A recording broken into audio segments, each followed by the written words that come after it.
Okay, Boyks, Yeah. plan's ready to go. Case the place. The teller's name is Sandy. She's Sandy. going to be on Okay. the far side of the bank. The security guard's right near the door. Janitor's going to be mopping up about that time. We know where everybody is. Blow the whistle to summon the dogs. Get him! Go get Welcome to him! Rough Cuts.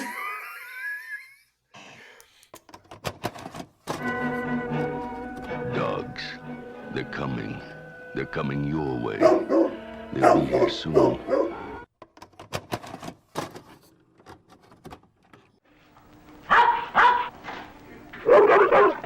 The Doberman Gang. 6 Doberman pinchers trained to commit the most incredible caper ever conceived. The Doberman Gang. 6 savage dobies with a thirst for cold cash that leaves banks bone dry. The Doberman Gang. Bonnie and Clyde, Babyface Nelson, Ma Barker, Pretty Boy Floyd, John Dillinger. They ain't in it for the dog biscuit. Hightailing it to their hideout. Who says you can't teach a new dog old tricks? Clockwork canines, trained to rip off banks with mechanical precision and rip up anybody who gets in their way. See the Doberman Gang bite the long arm of the law. The Doberman Gang. We watched The Doberman Gang. The Is that its Doberman name? Gang. Was that the name? Okay.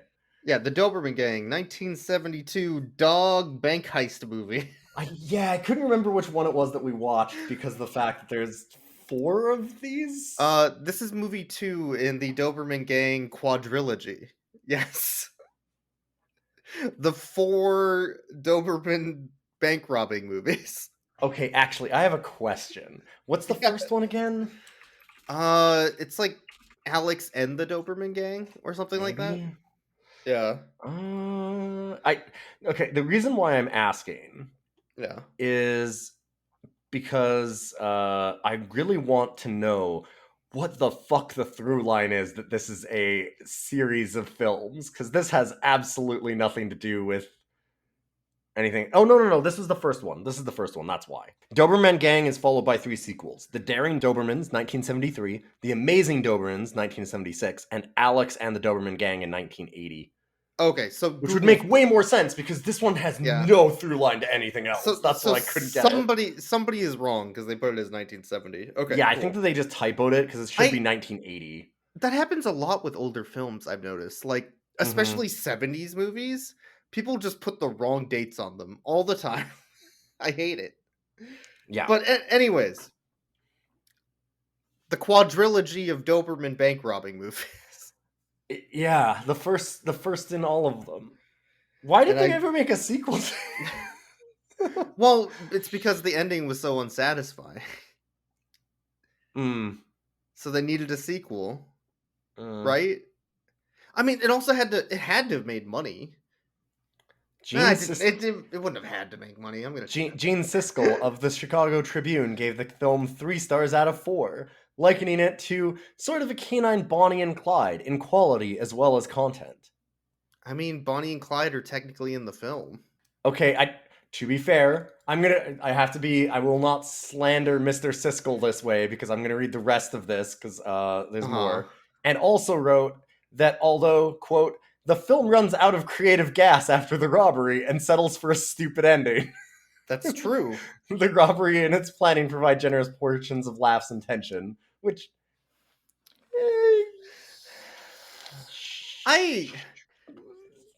Okay, so I'm going to say that most of my laughs were unintentional laughs. Not because what it was doing was funny, but because it was ridiculous. Yeah. I wouldn't say it did anything intentionally funny. I feel everybody's talking about how much it's like a comedy movie a bit in these reviews and stuff. So I'm guessing that in the 70s they thought this was funny, but it feels like anything that they were trying to go for humor is not something that's funny now. And anything that we laughed at was just stuff like just the absurdity of the entire plot. Like the one moron sitting there and like blowing the whistle over and over and over again after they had said, okay, these are dog whistles. They don't make any noise. And he goes, wow, weird, and starts just blowing it again and again. He's like, man, why isn't it making any noise? It's like, Boss, we fucked two up the seconds ago. whistles. Yeah, 2 boss. seconds.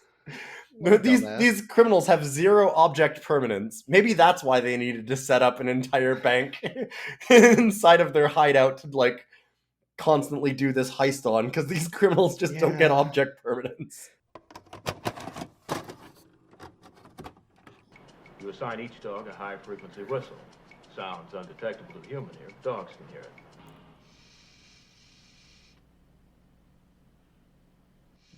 He said they were inaudible to human ears. Stupid fucking moron. You stupid idiot. It's not working, boss.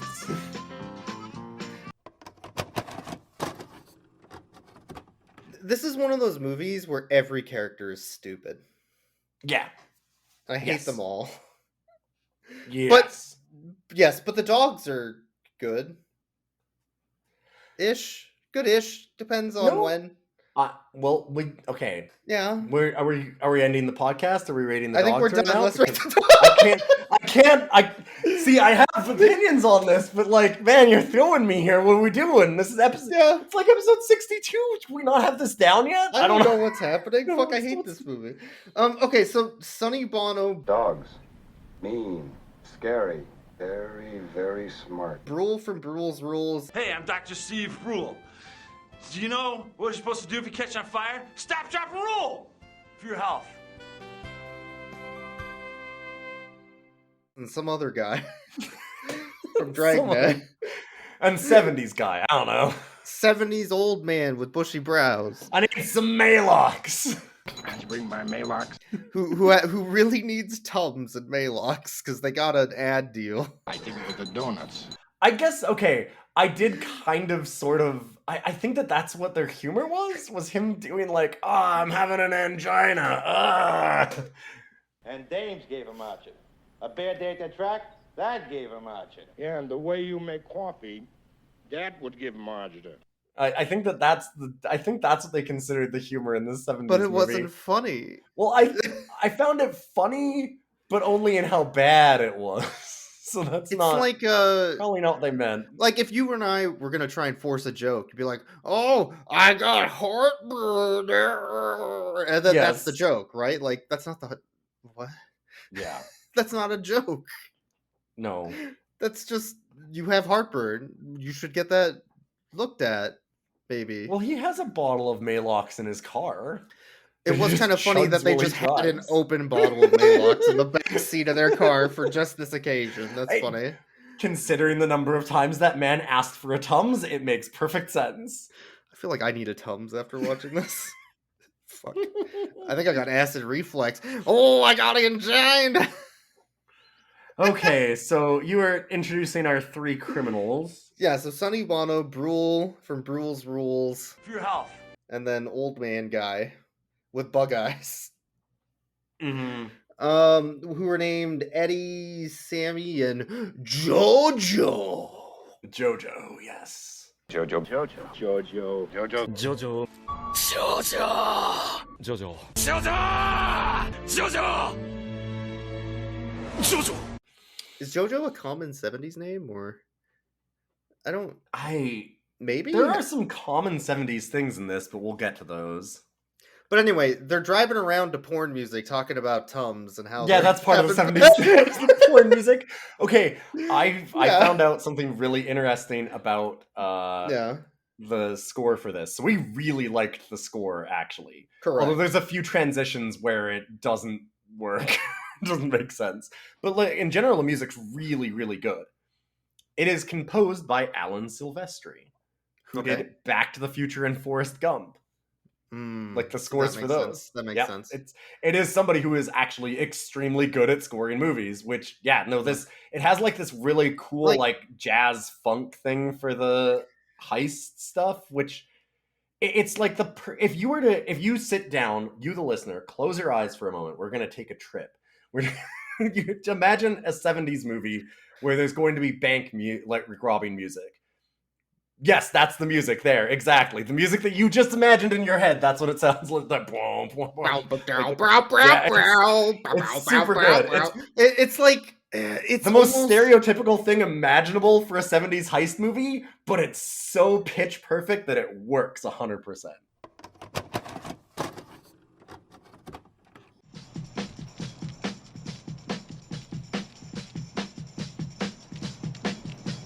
Bonnie.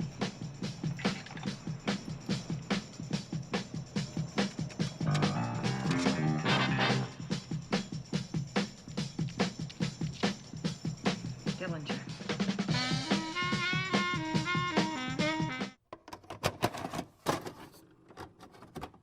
It's really good. it's like if you imagine Genesis music, that farty Genesis sound. Yes, It's yeah. that, but for 70s porn music.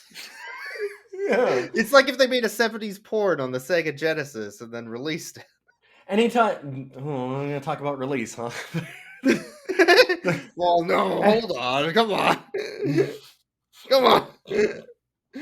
But anyway, so they're driving around talking about their acid reflux.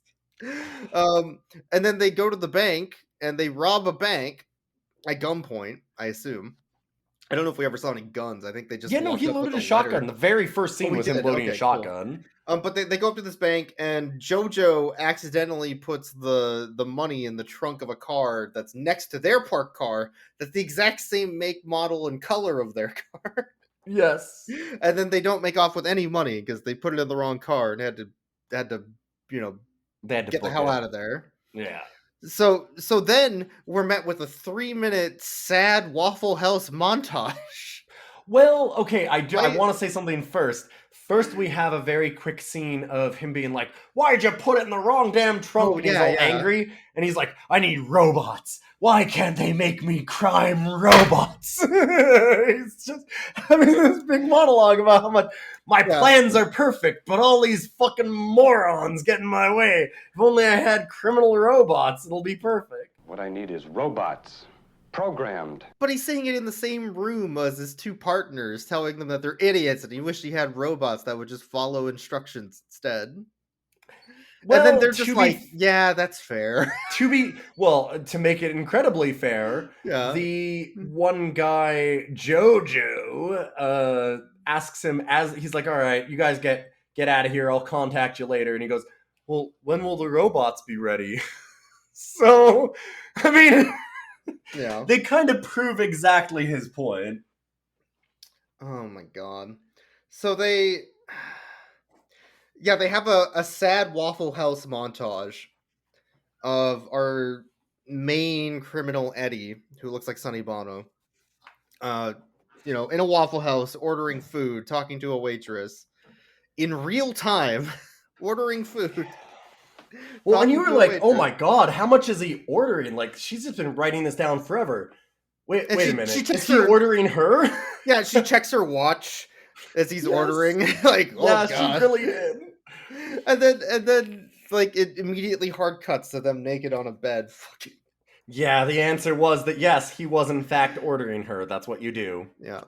Hey, but look, then- it's that 70s stuff that I was talking about. That's the So- stereotype that's not as good. Oh my god. But like, okay, so after the unnecessary sex scene number 1, the first of 2 unnecessary sex scenes. Also known as every sex scene in this movie. Yes. Eddie is walking around at night after the sex that he had with his Denny's / Waffle House waitress. And he's just walking around a junkyard as these 3 Echo Fighters that all look like a stereotypical 70s guy with long hair and a mustache. These pellet swap motherfuckers. We had a good conversation where Boyks goes, "Oh, like, hey, look, the one guy with the mustache, like, just did this," and I'm like, "Which one?" And you're like, "Well, no, the guy with the mustache and like the long wavy hair." I'm like, "Okay, it's literally all 3 of them. You can't do this to me." You were being serious. You were really trying to do it. I'm like, they're literally 3 lanky men, all with long wavy hair and mustaches. You cannot tell me the one with long wavy hair and a mustache. It's a They're all fucking Echo 70s. Fighters of each other. Oh, baby, 70s punks. Hell yeah. Look at that long hair. That dude with the mustache looks like Napoleon they all had Dynamite or mustaches. something. They're going to have to be. No, but the one with the wavy, long hair and mustache. I God forget. damn it! What? It's the 70s, damn it. That's everyone. It is literally everybody in that scene. Fuck it It is. is literally every single person in that scene has wavy long hair. You can't just be like, well, the one with the mustache. Yes, yeah, I all thank you. Yeah. Yeah.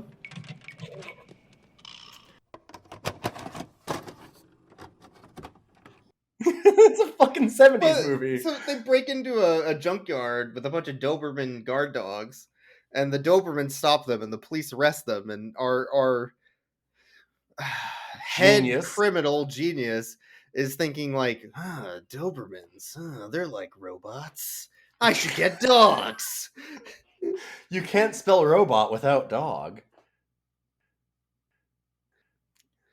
So But your voice just says nothing.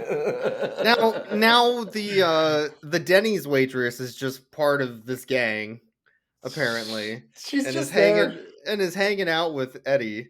And he's like, I need to go get a dog trainer for these Dobermans I want. What were they? Wait, no, what were those dogs?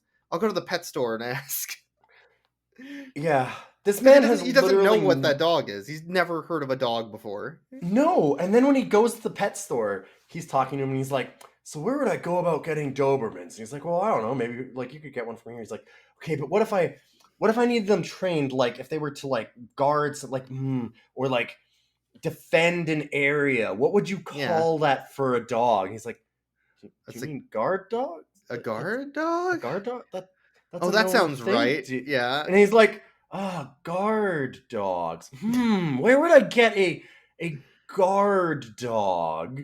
He's like, well, not from here. This is Petco. And then in the background, he walks past a toucan and a monkey, like they had in 70s Petco. What the fuck is this pet store? But like, okay, so first of all, he doesn't even know what a Doberman is because he has to look up what the Doberman is in a book with the pet store owner to tell them what dog it is. And then second of all, it's this one. I could see it. It looked like this. Like he only knows animals based on picture books. Fucking Christ. But like, so then the pet store owner is like fucking with them. Like, where do you get a guard dog? I don't know. The Air Force trains like attack dogs. Yeah, and he takes it at face value and goes find the fucking Air Force like veteran from Nam who trained German Shepherds. Yeah, he just finds somebody who's been discharged.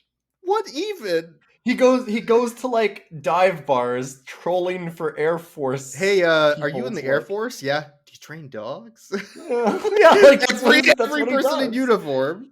Uh-huh. What a fucking moron. But he finds an even Have you dumber seen this moron. Animal? Holds up a picture of a Doberman pinscher. He printed it off at Kinko's because he doesn't know what it is. Yeah. What an idiot. Have you seen this? And it's just a picture that says dog. Dog. Do you know what dog is? Can you tell me where to find dog? But he finds a trainer named Barney who owes him a beer from Half-Life. About that beer I owed you. So he finds Barney at the bar, who happens to be an Air Force Vietnam vet who is about to go back out on tour and who trains dogs. No, he's a dog handler, Boyks. That's very important. Handler. He makes that distinct. I'm not a trainer. I can't do half of what trainers do.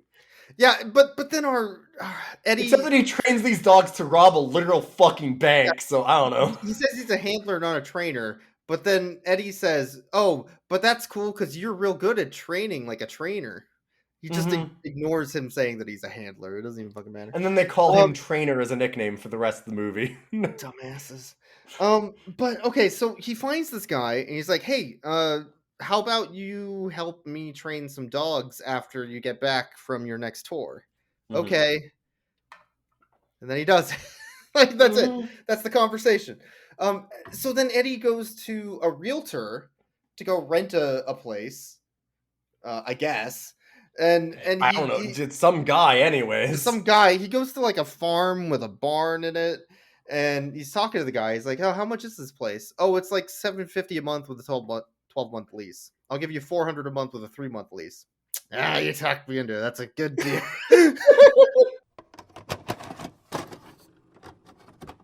How much for this place? $750 a month and a year's lease. Holy shit. $400 a month and a 3-month lease. That's not a good deal. Talk me into it. What? What?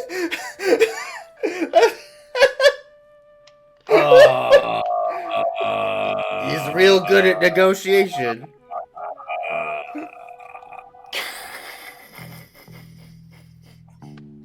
I don't think that's how that works.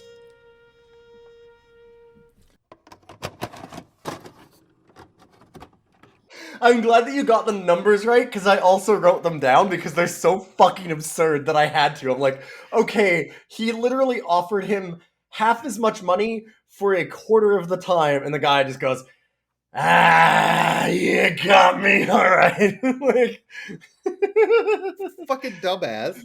how much do you want for that car? $10,000. I'll give you 4. Alright. Like this guy.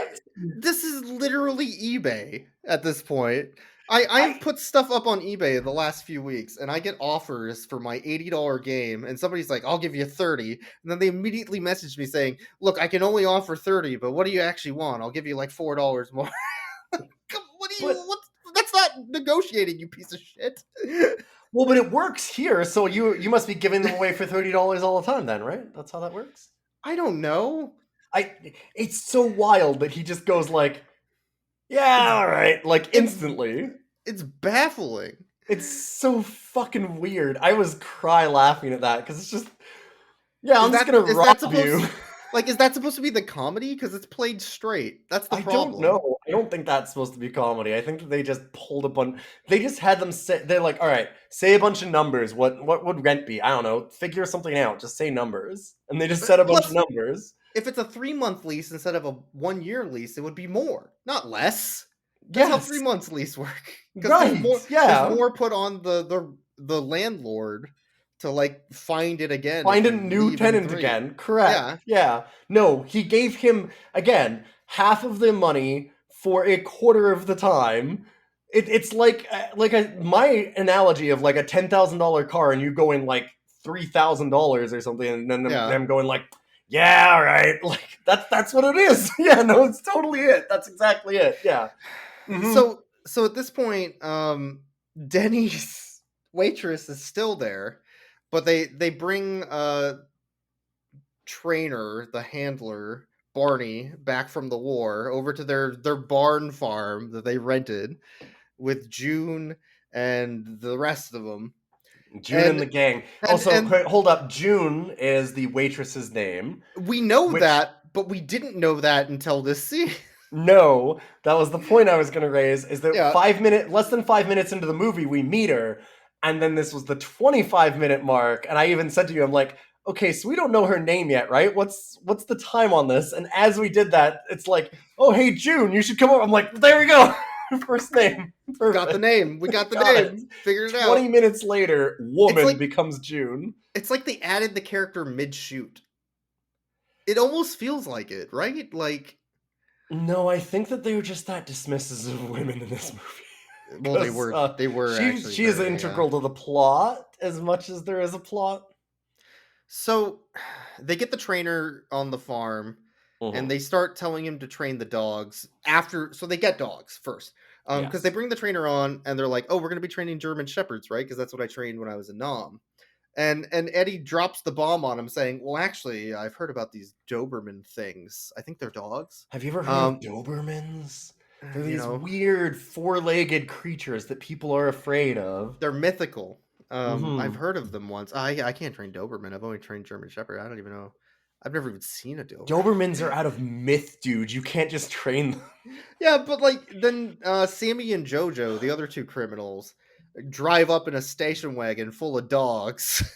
And they got 6 Dobermans and a bulldog. And Eddie's like, "Why the fuck did you get a bulldog?" "Well, it was buy 6, get 1 free.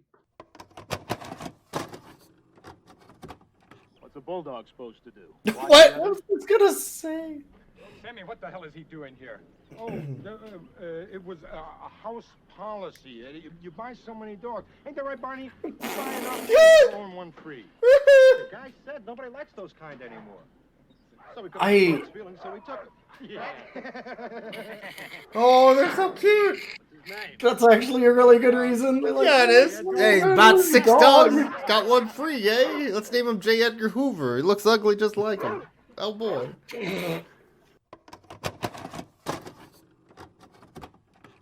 Yeah, like pet stores have, and totally not this place that we robbed where we stole all the dogs from. Yeah, but they name all the dogs. So there's Method Man, Old Dirty Bastard, RZA, Ghostface Killer, Raekwon, GZA, Master Killer, You God, Capadonna, Inspector Deck, and then they also got J. Edgar Hoover. Yes, the bulldog, J. Edgar Hoover. Yeah. All right. Shit. No, wait. I read off the Wu-Tang Clan. They got Pretty Boy, Babyface, Bonnie, and Clyde. Oh, yeah. Yeah. Ma Barker and Dillinger and J. Edgar Hoover, from the Wu-Tang Clan. My bad. Yeah. The Doberman clan. Anyways. That's a stupid fucking joke. I love you for it. But yeah, so then they have this big training montage and this is where, like, I think that this is one of the times where I said, like, the music tone shifts are pretty wild in this. Honestly, the tone shifts in the movie are pretty wild.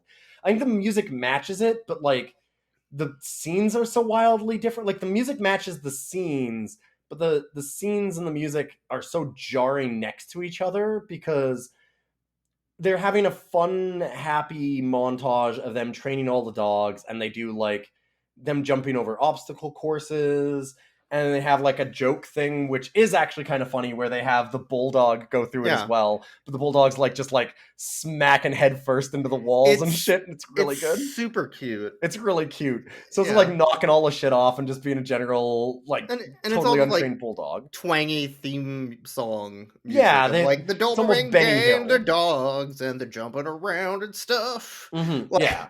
Yeah. And then immediately, hard cut to him, like, smacking the cages with a rag to get them to attack. And the music being, like, this, like horror kind of music. Like, this is when the dogs turn and start killing everyone. Yeah, like, and it's literally 1 second to the next. It's just a straight cut. And it's fucking jarring. You can tell the actors had so much fun with that. Yeah. Like, oh, it was the cool dog. Oh my god, look at these cool dogs. So did the bulldog just, like, happen to be that the movie was trying to get 6 Dobermans and they had to get a 6th? Oh my god. Oh, it did it! Oh, what a good boy. Oh. I kind of love the bulldog. I really like the bulldog. Oh no, they're teaching them to kill.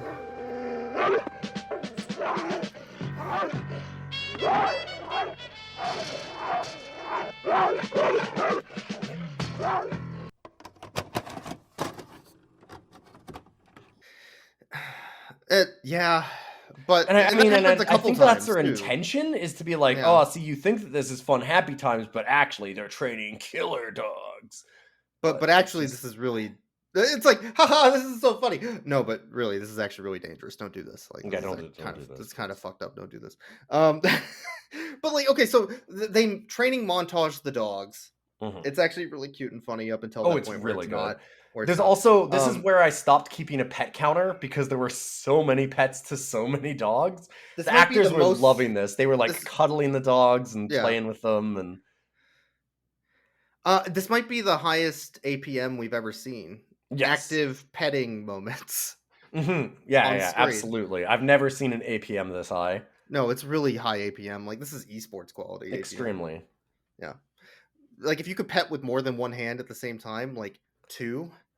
They had like 5 actors all using 2 hands. It's pretty impressive. This scene is like when you take a picture of like a dog and you put the hand getting pet on top of their head or whatever. Like, you just add that dog getting pet to every scene with like people that have Yes, it's like very much. Asura has 8 dogs being pet. Yeah.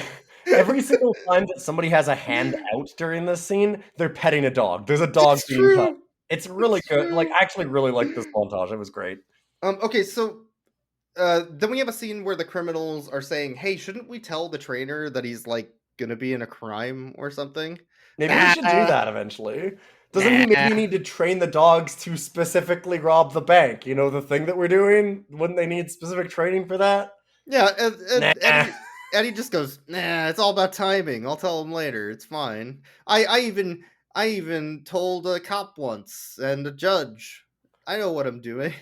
Yeah, I've once used words on judges and cops. The writer for this script has no idea how criminals work or crime or anything. It's great. Doesn't know how people work. No. This writer doesn't get women is the number Also one thing which that. I'm going to get Also into. that, yeah.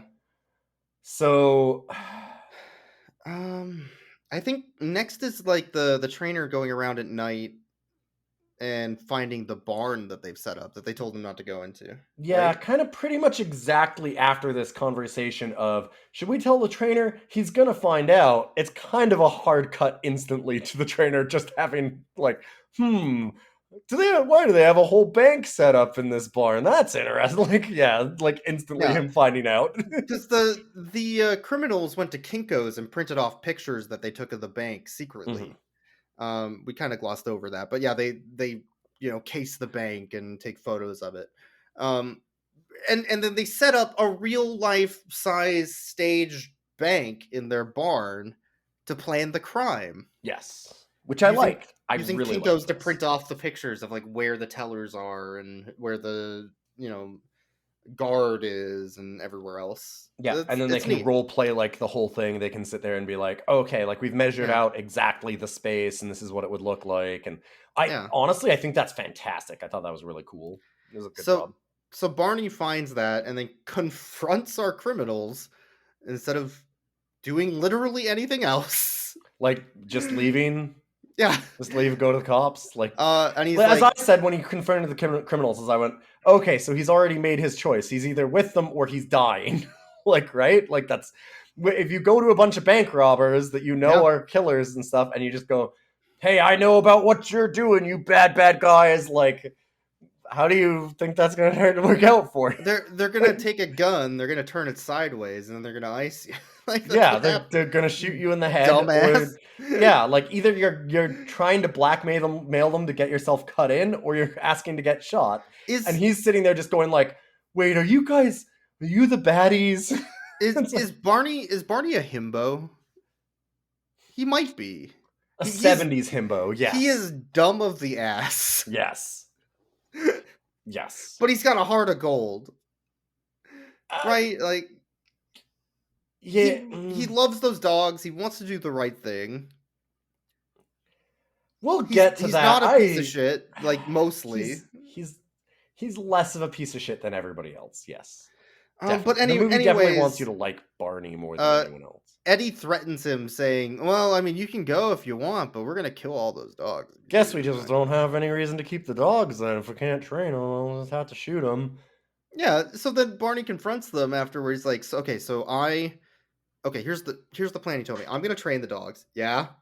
I'm going to keep the dogs together, feed them, house them. Yeah. I'm going to enact the plan to get the dogs to rob the bank. Yeah. So what the fuck are you doing? Yeah, because they're all like, oh, well, like, what shares do we get? And it's like, equal shares. And he's like, but I'm the one that is literally doing every single part of this plan. And they're like, yep. And he's like, I want half. Which seems incredibly fair. Right? At least half. He's doing everything. It seems incredibly fair. And they talk him down. Yeah, no, they talk him down. You can't get half. There's like 4 of us. And the woman.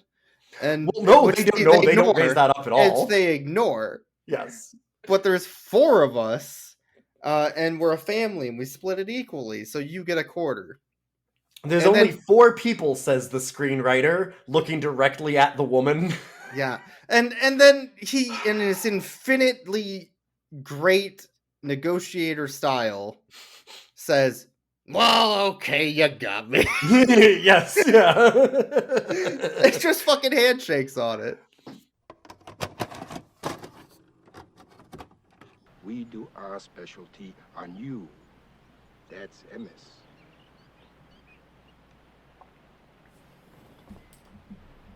You in or out?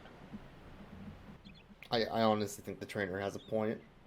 I think he has a great point. I think he should say, I'm out. Give me half. I'm in. You idiot. Yeah, he's a moron. You moron. If you're going into town, here's a list of stuff I want.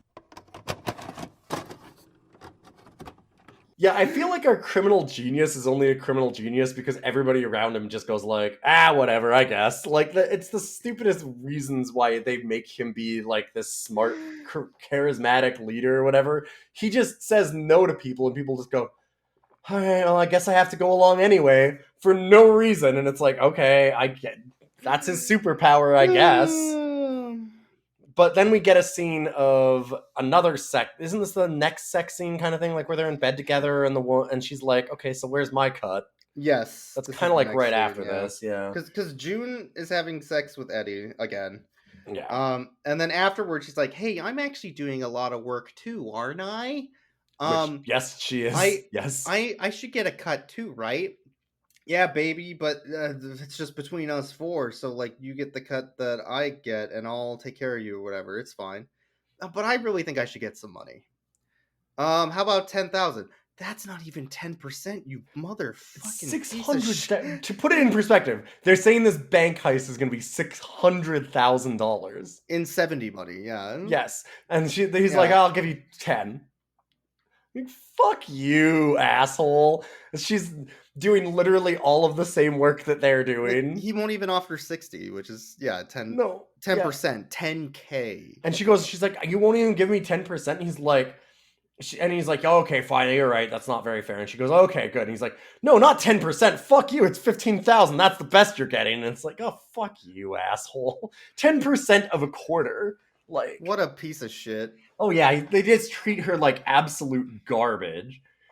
But the movie also treats her like garbage because she is entirely justified in so many ways for the kind of, like, to betray them makes perfect sense, right? That is eventually where it could lead. Yeah, like, I mean, like, it obviously, so it's like, I mean, it's obviously setting it up that she's gonna like betray them or whatever because they're fucking with her. But then also, instead what they do is they portray her as, instead of portraying her as being like scorned and abused and used, which she is, instead what they portray her as is conniving and evil and slutty. And she immediately goes and like devises a plan to come on to the trainer instead, so that she can like get with him and have him betray all of the other guys because she can take all the money because and get a better she's an cut. evil woman because like she's not doing any of the real work, but here she is taking all the money. That's totally the way this movie feels.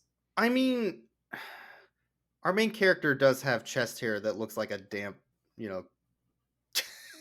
he looks like he is the absolute 110%. Like, you said, like, well, he's not a sex symbol. I'm like, no, he's a sex symbol. And you're like, but like, look at him. I'm like, he is the Austin Powers joke. He's it's like, oh yeah, Austin Powers. Yeah, oh man, he's so sexy. Like, look at this guy. He looks like if you took he looks like if you took a square of carpet and ran it through a car wash. Yes. Yeah. It's awful. It's 70s gross. sex appeal. Yeah. I hate it.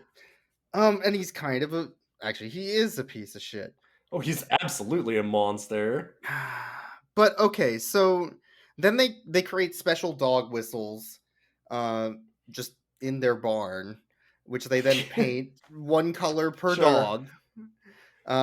Some of this is smart. I like the way they set up, like, that each dog gets a collar that color codes to the whistle that corresponds with them, and the way they like set that up. Yes, they eventually get the collars, but only because our main villain they is do like, the colors first, but then they decide to do extra with the colors. Extra, because they're like, wait a minute, something's wrong here. How is there any way that somebody could subdue a Doberman? And he goes, well, no, like people vastly overestimate their ability to beat up an attack dog. It's basically impossible. He also says specifically, what if can a hero stop them? Yeah. Like, fucking Superman can stop them, duh. What the hell do you want from me, dude? Like, Spider-Man could kick the shit out of some Dobermans. Yeah, of course, it's just some dogs, man. What do you want from me? I know what we could do. Let's put nails on their collar. That'll make them way better against fucking Wonder Woman. Yeah, the trainer goes, I don't know, I guess if somebody like grabbed them around the neck maybe, and then he's like, all right, put nails on their collars, then nobody can grab their necks. They'll be invincible. Yeah. That's how you make all Dobermans are entirely invincible killing machines that are immortal if you put a studded collar on them. It's well known. That's why every Doberman has a studded collar. Yes. If you're a responsible pet owner, at least. Yeah. If your dog doesn't have a nail collar that looks like they bought it from Hot Topic, you need to fucking get out of here. You need to go and talk to your vets and get a proper collar for your dogs. One with nails in it. So then they try to do the first run of the heist. Now they've got the whistles, and the dogs will respond to the whistles. And they taught the dog to like jump up on their hind legs to get to the counter to give them a note. Yes. So they do a test run. They send out I think it's Mauve Parker or Barker. Barker. Ma.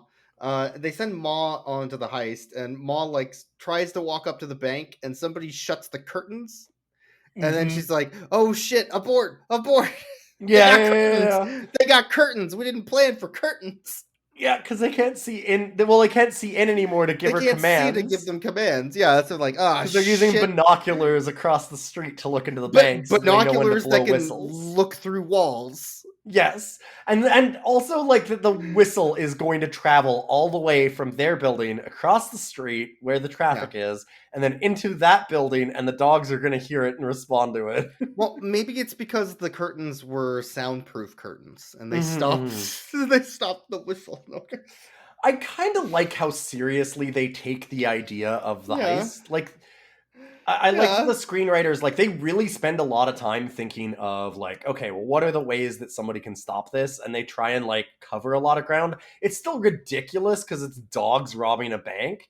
Yeah. But it feels a little more grounded and, like, heist movie-ish. It does a good job of, like, Ocean's 11-ing, like, okay, well, these are all the little things that can go wrong. Let's try and plot it out. This is what we're here for, is the heist. This is the buffet we came to eat at the casino. Right? You don't go for the gambling, you go for the buffet. Everybody knows that. Yeah, if you go to Vegas, it's only buffets. So, like, they blue ball us on the first one because of curtains. So then their master plan at that point is we'll just rent a van and take down the curtains. We'll just uninstall the curtains. We're just telling them we're here to wash their curtains. That they just go in as like repair people and just take the fucking curtains out, and then it's like, all right, round 2.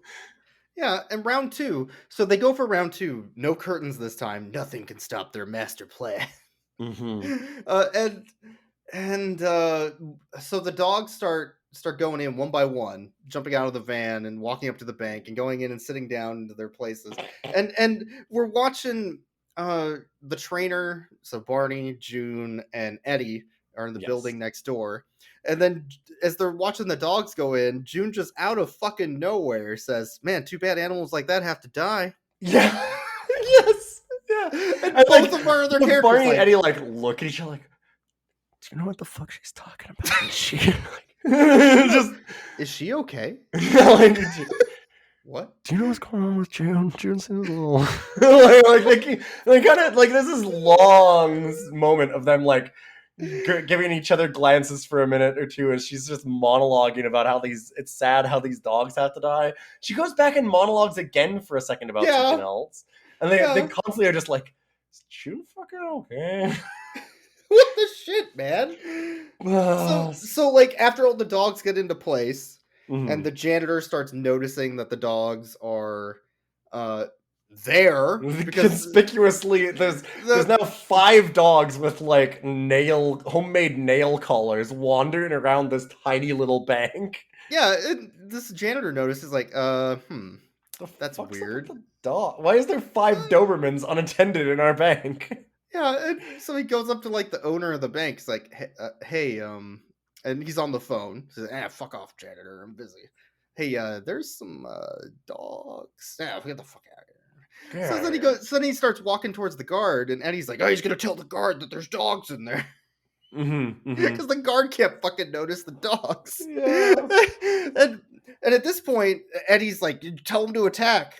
And our trainer Barney is like, "No, fuck that. I'm out."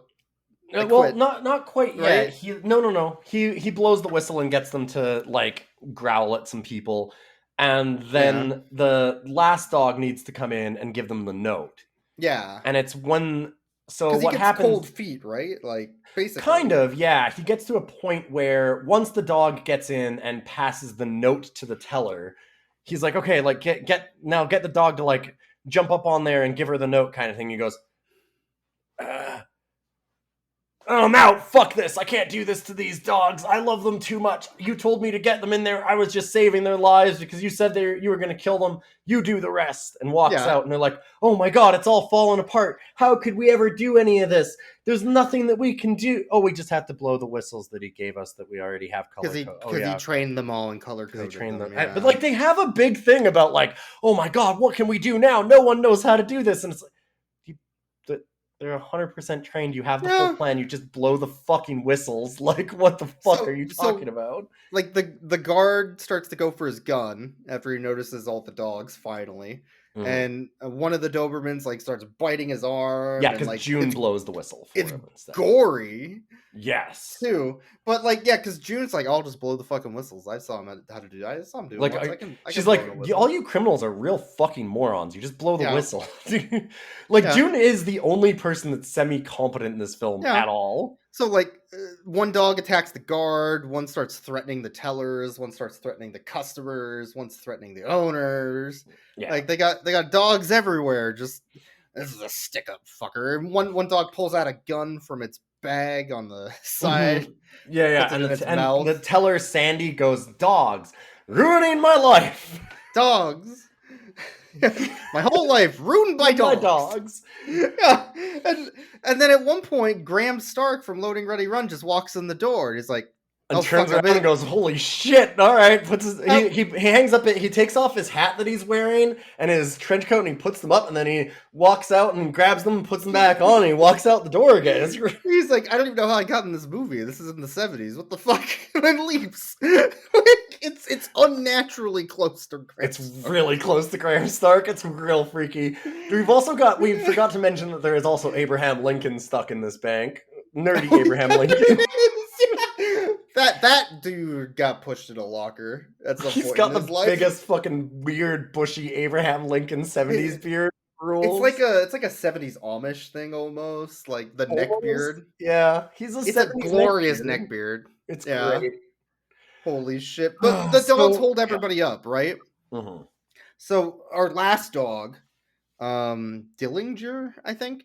I actually kind of know which dog did what. That's great. That's kind of amazing. That's actually what I like about this movie is how much it does like label each individual dog and lay out like this plan. So even though the plan is kind of stupid because you can't train dogs to rob a bank, but clearly they do because the way that they lead them back home also is that 2 of the criminals are pouring dirt from where they came from in a line so the dogs will slip it to go back home. And the cops won't follow it. Yeah.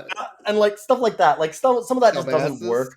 But I like that they had a lot of attention to detail and actually like it makes sense and you can follow the action and it's complex and like some of it's bullshit, but like that's suspension of disbelief. I can get with it. Yeah, Dillinger takes the note Yes. to Sandy at the counter. And Sandy starts reading it. She's like, this is a stick up. Give us the money. And she stops because I think this is when the guard actually gets this is when the guard goes for the money because she says this is a stick up. And then that's when he gets mauled. And the guard gets attacked, and then she continues reading the note. No one will get hurt. It's literally the next line. If you follow the instructions, no one will get hurt. And it's like the guard's moaning on the ground, bleeding out. It's a really pretty gory scene, actually. They've got a lot of blood on it. Which, as I said, I'm like, that would be accurate. The dog maulings are terrifying. All those moments in this movie were terrifying. They did a good job of making those dog attacks look kind of scary.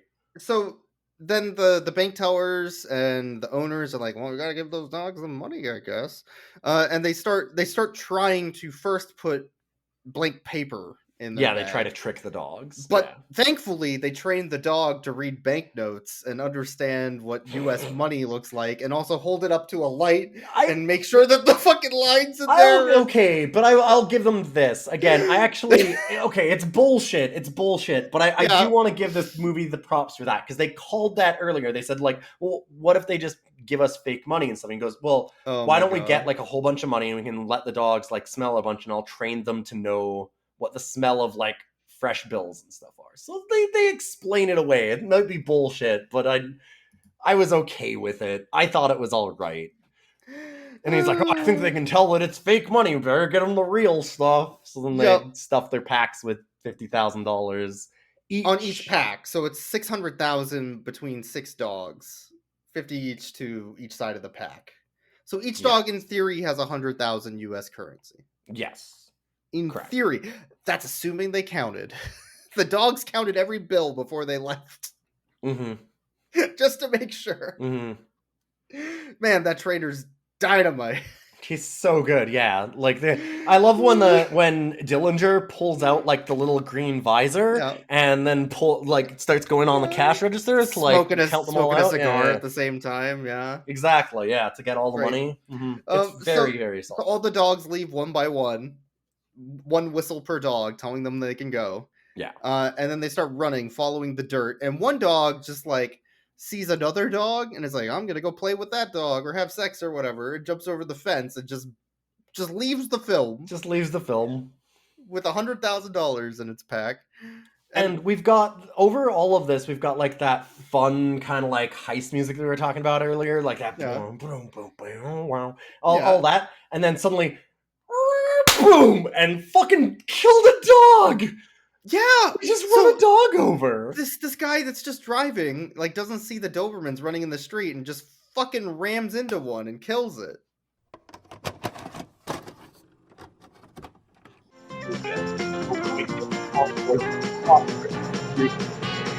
Oh my god! Aww, that was a abrupt change of pace.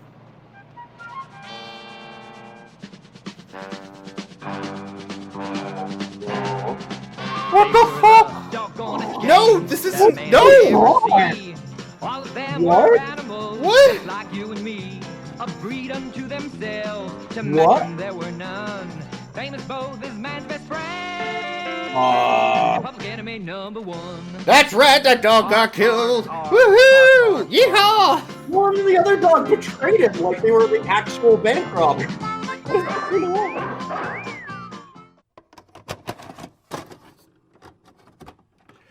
And then they trained these dogs so well to be bank robbers that the dog robs his friend and is just like, sorry, Bill, I'm sorry that you had to die here, but I'm going to take the money, all right? I hope no hard feelings.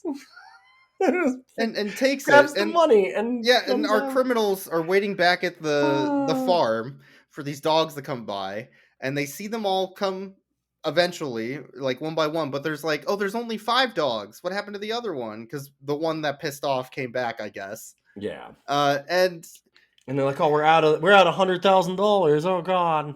Oh well, because they originally thought they were out 300,000. Because then we saw 3, but then another. Oh, I guess no. There's only 4 dogs because the other one shows up with the second pack. Whatever. So a number of dogs show up with a bunch of the money. So then they're like, too bad that trainer's not here. What a dumbass. We made so much money. And June, on top of a hill, is watching them with J. Edgar Hoover Bulldog in the car. Mm-hmm. And she's like, Those fucking idiots. It starts blowing the whistle and killing them all with the dogs. And she does literally kill them. Like, that one guy is definitely gutted. Like, he never has to worry about Malox again because he's, his stomach ain't in his body anymore, so. Yeah. And then she solved his problem. She gave him surgery, and now he never has to worry about angina again. All the dogs come back to June on the hill, and she's like, yes, I got all the money. I betrayed them all. Okay. I got my comeuppance. Just really quickly. For them. Right? A little before this, I had said, okay, so we have the dog trainer has exited the movie. Yes. He got cold feet at the last second and left for no fucking reason. Doesn't make any sense. Like, this is obviously a setup that he and June worked together because it showed her seducing him to try and betray him afterwards. And I'm like, so she's going to try and betray... Her and him are going to betray the dog guys, and then he's going to realize that she's awful because she's been portrayed as miserable, even though she's justified. And he's going to betray her because he trained all the dogs, and they're just going to run off in a specific spot money. With the money. That would be a good movie. No, he's just gone. Yeah, he's not in the film. He's just gone. He just leaves. She calls all the dogs, and she's like, I got them all. And she's like kind of gloating that she's got all the money. I didn't want to cut me in. Which, yes, she's totally justified. And then she blows the whistle for the dogs to come to her, or she tries to go and get the whistle, sorry. Yeah, and the bulldog's been trained. So first of all, the Dobermans won't give her the packs. So then she goes to get the whistle to tell them to get the packs off of them. Because they only respond to whistle commands. So that was technically set up, but it's bullshit. So and then J. Edgar Hoover dog, the bulldog who's adorable, refuses to give her the whistles, runs off with them, and then all the Dobermans run off after the bulldog with the money into the woods. Never to be seen again. And we get a drone shot, a helicopter shot of June just standing in the field being like, what the fuck? Oh, well. Why is this the end of the film? Says June's actor. Not even our character knows. And then we just get thinned. And it's just over. It's credits. Nobody wins. No one wins. Everyone. I named this episode when I was recording it, Refund My Life. Because I was actually kind of into this movie. I was like, I like this Ocean's 11 dog bullshit. This is garbage, but it's a fun garbage. It doesn't make sense, but they're doing their best to explain it. All right, I'll suspend my disbelief and get in. I'm like, oh, they're going to have a whole the Sting heist thing. Who's betraying who? Yeah. And then the answer is no one. No one's betraying. There's no one pulling any strings. The one guy just left the movie. Fuck everything. It's all pointless. The dogs leave. Bye. Yeah, the dogs have the money, and then the dogs run off and just buy a dog house for each dog, and then they set up a compound. To see the sequels now. They set up a compound. They have their own little gang, and each individual member has a different hat and a gun, and Ghostface Killer again. Method Man, ODB, RZA. It's for the children, man. The Doberman Gang's for the kids. What the fuck? I was so mad when they ended it this way because I was like, no, they're running towards the trainer on a hill or something, right? Right? That would have been a good ending. I was waiting for it to happen the whole time until the credits started. One of the three teams, the trainer, June, or the criminals, needed something. And they got nothing. Even to have a Bonnie and Clyde, Bonnie and Clyde, or Butch Cassidy and the Sundance Kid, have an ending where they end up in a shootout with the cops and they lose and the dogs get rescued by do some there needed to be some closure in some way, and instead there's nothing. It just ends. Yeah, I am fine with them not getting away with it and them not getting the money. That's okay. I get it. There's nothing wrong with having that. But it's setting up for all of these twists and stuff in a way, and then it just doesn't pay off on anything. You get zero payoff on anything that they set up. It does nothing with it. This movie blue balls the shit out of you. Yes, the whole ending is just... It's not just that it's not satisfying. It doesn't satisfy anybody. It wouldn't satisfy you if you want there to be a bad ending or a good ending, or there's just no ending. They just go with nothing. Nothing. We're done. Like, it's kind of stupid and obvious if the trainer betrays them and has trained the dogs to do something different. But at least it's an end. At least that makes sense. At least it's an ending. Yeah. Like, I was in for that. I was like, okay, like, I kind of called this a long time ago. But, like, sure, whatever, that makes sense. It's a fine enough way to end this movie. And then it just does none of it. So fucking stupid. I'm so mad about that. Because, like, I actually liked a lot of this movie before this. I thought it was fine. It was a decent heist movie. Yeah. And then they just decide to drop the fucking heist. Well, I think we're ready to rate the dogs, right? Yes. Which is the part that I'm excited about. All right, so there's 6 Dobermans. I don't know what colors they are, is the problem. They're interchangeable for me, I'm sorry. But we'll name the 6 Dobermans. So again, Pretty Boy, Bonnie Clyde, Babyface, Ma Barker, and Dillinger. I'm going to rate them all as one amalgamous being that is a Doberman. They kind of look like that in the movie poster, so... Yeah. You know.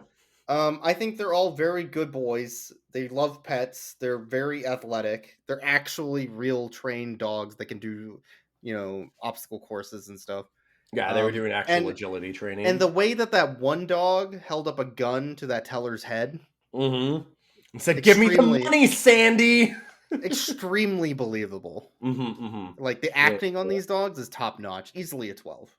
And when Sandy says, my whole life ruined by dogs, and then Dillinger, holding the gun in his mouth, turns towards the camera and winks one doggy eye, it was just kind of like, it felt like it was really speaking to me. I appreciate it. Yeah, they're really good actors. Unlike everybody else. J. Edgar Hoover is maybe my favorite dog. Now J. Edgar Hoover, the bulldog. Oh my god, J. Edgar Hoover is so cute. I think that J. Edgar Hoover might actually finally have taken it. He like tries to jump over the wall and just like gets over one plank on the 8 plank high wall. He's like, I did it. He was so excited. He was so excited when they're having the other dogs jump up over the wall, and he runs up to it and is just kind of like touches it with his front paws, and he's like, all right, I did it, and turns around and looks like, give me pets. I'm a good boy. I'm the best boy. Look at me. I touched the wall like the other doggies. I'm like a big dog like them. And then the actress has to like pick him up and put him over the other side. Over it, yeah, to make him like He runs head first. He runs head fucking first into like the jump over like pull obstacles. What a good boy. No shits given.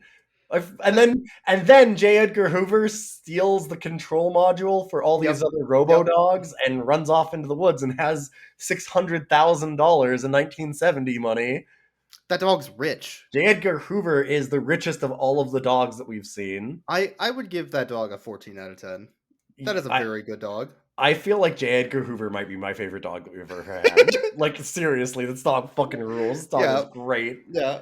That's one of the things this movie does really well, is the dogs are actually great, and they feature prominently. They have really good training. Like, the bank heist scene, the actual heist scene of them, like, growling at people and jumping up on the counters and stuff was good. Like, actually, it made it believable because the dogs do such a good job of following specific instructions, like jumping up on places. Like, it actually sells it a bit. They're it sells actually it better. Trained. Yeah. It sells it better than it sounds, right? Like, it sounds like you're going to have to do like a lot of like close-up shots and like hide the way that the heist goes, and they don't. Like, they don't have to do that at all. When the dogs started taking like hostages and then talking to the police, like when they get on the megaphone and they're yelling out to the police. No, it's really well done. Yeah, and then that other dog that had to like hack and had fake dog paws on top of the keyboard, and it's tough. The trench coat one, the one that was the trench coat one that was 2 dogs in a trench coat. It's like, I am also a human, and walked up to the fucking... Yeah, and then it went into the back and started hacking. As they did. That was Ma Barker and Babyface Nelson, I think. Those two. I think that's they were very good.